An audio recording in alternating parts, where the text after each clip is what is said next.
Zëdhënësi i Partisë së Vlend Driton Sulejmani akuzon partinë opozitare shqiptare BDI se po bllokon miratimin e ligjit për përfaqësim të drejtë dhe adekuat. Sipas Sulejmanit, ky ligj është një nga pjesët kryesore të zbatimit të marrëveshjes së Ohrit dhe siç tha ai, është e habishme që BDI nuk e përkrah një zgjidhje të tillë ligjore.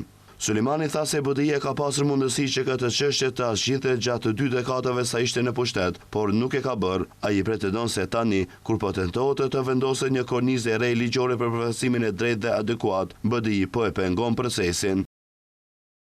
E njëjtë situatë edhe me ligjin për përfaqësim të drejtë dhe adekuat, i cili e avancon përfaqësimin e drejtë dhe adekuat dhe e vendos prej kategorisë mekanizmit në kategori ligjore. Dhe thjesht po çuditemi se si BDI po bën sjellje të tilla, të cilët nuk janë të hijshme dhe të cilat mendoj që janë edhe kundër interesave të shqiptarëve të Maqedonisë. Dhe thjesht po çuditem se si me aq lehtësi thonë se ne nuk e kalojmë këtë ligj, ne e bllokojmë këtë ligj.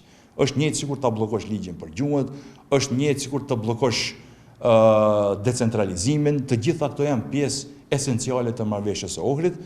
Sulejmani shpreson se BDI-ja, siç tha, më në fund do të vetëdijsohet dhe do të reflektojë në përqendrimin e saj ndaj ligjit për përfaqësim të drejtë dhe adekuat. Ai bëri një krahasim me miratimin e ligjit për përdorimin e gjuhëve në vitin 2018, duke theksuar se në atë kohë si opozit kishin vlerësuar se ligji nuk ishte zgjidhja ideale dhe nuk e zgjidhte plotësisht çështjen e gjuhës shqipe, por sipas Sulejmanit, edhe pse e kishin kritikuar ligjin, e kishin përkrahur atë me qëllim që të bëhej një hap përpara në zgjidhjen e kësaj çështje.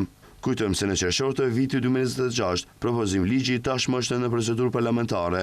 Komisioni për Sistem Politik dhe Marrëdhënie ndërmjet bashkësive zhvilloi debat publik për tekstin ligjor, i cili po shqyrtohet në lexim të parë dhe në procedurë të rregullt, por e njëjta po bllokohet nga BDI.